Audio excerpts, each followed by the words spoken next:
Bueno, ya estamos aquí con la presencia del economista Daniel Artana para analizar las principales noticias económicas de estos últimos días. ¿Qué tal, Daniel? ¿Cómo andás? ¿Qué tal? ¿Cómo les va? Gracias por estar aquí. Gracias a ustedes por invitarme. Y hace unos días se conocieron los datos fiscales correspondientes al mes de abril, que no fueron realmente alentadores. El déficit fiscal primario, ya sin los ingresos del blanqueo de capitales, subió un 71% y el total un 187% en relación, en ambos casos, al mismo mes del año pasado, ¿no? Abril del 2016. ¿Te sorprendió, Daniel, este dato que se difundió? Bueno, no son datos buenos, pero igual a mí me gusta más mirarlos con el acumulado del cuatrimestre, porque en un mes te puede variar la cosa en función de una transferencia puntual o un pago puntual que al mes siguiente o el mes anterior no estuvo. Y en las variaciones estamos comparando contra un periodo del año pasado donde apenas había asumido el gobierno, hizo un ajuste de caja que después no pudo sostener a lo largo del tiempo. Así que eso debería mejorar, porque estás comparando ahora contra un primer semestre de mucho ajuste de caja, después vamos a comparar contra un segundo semestre donde hubo lo contrario, donde el gobierno aflojó. Sí, yo estoy de acuerdo, ¿no?, con el análisis que haces, con esto de comparar periodos de tiempo más grandes, pero lo interesante en este caso, lo que me hace dudar de hacer esa comparación, es que los primeros 3 meses tienen ingresos extraordinarios por el blanqueo de capitales, ¿no? Cosa que no sucedió en abril, que es el primer mes justamente en el que no se registra. Y fueron importantes, pero también es cierto que del lado del gasto, y el gobierno no publica el detalle, yo creo que debería hacerlo, hay pagos extraordinarios asociados a los pagos de juicio a la reparación histórica. Mi impresión es que el blanqueo, que fue algo más de 30.000 millones de pesos en los 4 meses, que en realidad fue en los primeros 3, creo que en abril no entró nada, no sé, no hay información oficial, pero entiendo que si hubo algo fue una colita muy chica.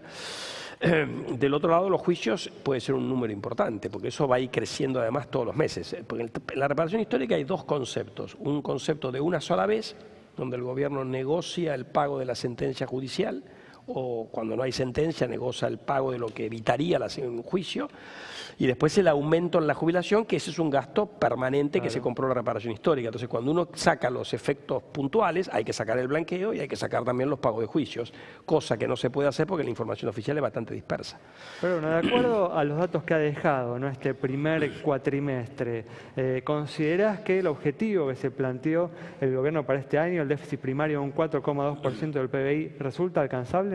Yo creo que todavía lo pueden alcanzar, pero bueno, otra vez, porque el segundo semestre les va a jugar a favor y además a final del año pasado aparentemente bajaron mucho la deuda flotante, incluso por debajo de lo que es es normal y habitual, aprovechando que tenían la plata del blanqueo, pagaron de todo, así que ahora podrían volver a aumentar un poco la deuda flotante y eso en la caja, que es como se mide el resultado fiscal, te va a dar un punto. Igual, de todas maneras, yo digo, si uno sale de la coyuntura, hay un desafío en el tema fiscal, porque el gobierno está diciendo, nosotros vamos a hacer la corrección fiscal gradual y lo vamos a hacer congelando el gasto en términos reales y por lo tanto el crecimiento de la economía me baja el peso del Estado en el PBI. Fantástico, decime cómo vas a hacer para congelar el gasto en términos reales.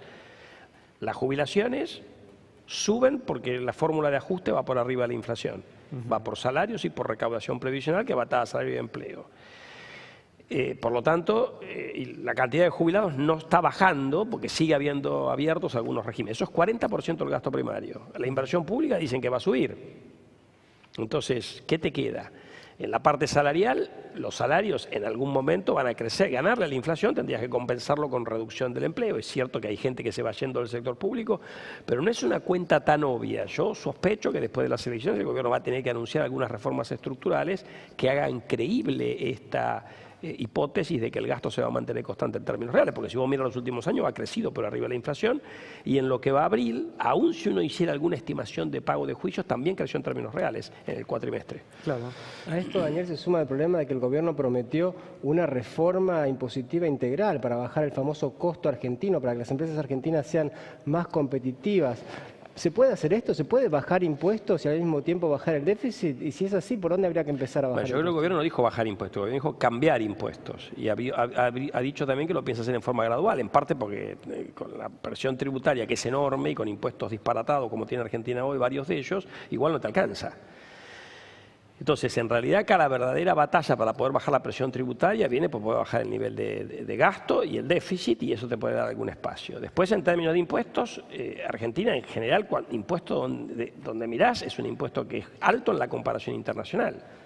El año pasado, sobre el final del año, salió un trabajo de la OECD comparando la presión tributaria, como esos miden para los países desarrollados, para Latinoamérica. La Argentina, junto con Brasil, es la más alta de la región. Es decir, computando aportes previsionales, aportes personales y cargas patronales, dividido el salario bruto.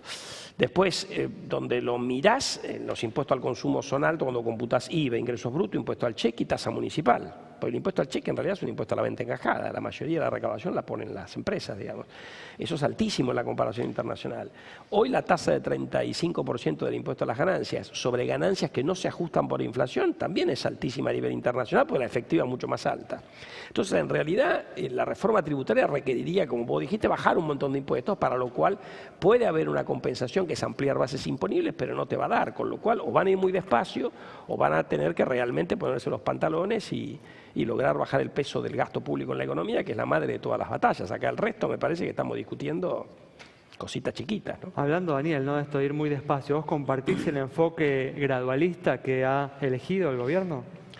Yo creo que el gobierno hizo algunas cosas graduales y algunas cosas de shock al principio, porque decidió normalizar el mercado cambiario de shock y le funcionó bien, decidió arreglar con los holdout de shock y le funcionó bien, anunció un plan gradual fiscal que después lo cambió por inacción fiscal, porque si vos mirás los números, el año pasado el déficit fiscal subió si sacó el blanqueo en lugar de bajar.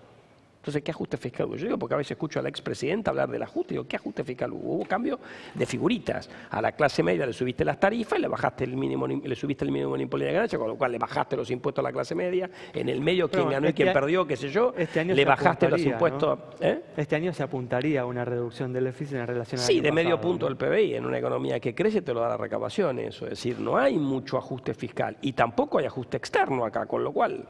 Bueno, pero independientemente de eso, la decisión de ser gradual tiene algunos problemas. Yo creo que el gobierno tenía que haber hecho algo en la parte fiscal a principios de la gestión, y en parte los problemas que tiene hoy son de no haber actuado antes, porque se le van acumulando las cosas. Lo que vos no haces hoy, mañana tengo lo que tenía que haber hecho ayer más lo que tengo que hacer hoy. Pasado tengo los 2 días anteriores que no hice nada más lo de hoy. Entonces la bola se va poniendo cada vez peor. Entonces, ¿cuándo lo van a hacer? Este año hay elecciones. El año que viene hago todo lo que no hice los 2 años previos, porque el año siguiente vuelvo a tener elecciones. Entonces ahí te metes en una trampa donde me parece a mí que hay mucha gente en la Argentina, incluyendo algunos analistas, que en el fondo te dicen gradualismo porque lo que quieren es no hacer nada y esperar que los problemas se resuelvan solos. Entonces la magia de apostar al crecimiento es como que nosotros dijéramos, ¿sabes qué? En mi casa la plata no alcanza, ¿y a qué voy a apostar? ¿Y a qué se va a arreglar solo? Que algún día me van a subir el sueldo y ahí se arregla todo mágicamente. Bueno, en la vida real es un poco más compleja que eso. ¿Hay bicicleta financiera en Argentina, Daniel, con un dólar planchado o semiplanchado y tasas del 20%? No, la definición de bicicleta financiera es errónea, porque bicicleta financiera es cuando hay tipo de cambio fijo y el gobierno te asegura la salida. Acá no te asegura la salida, como quedó claro en el episodio post-crisis en Brasil, que hubo un suba en el tipo de cambio que liquidó en la ganancia de carry trade de 1 mes y pico.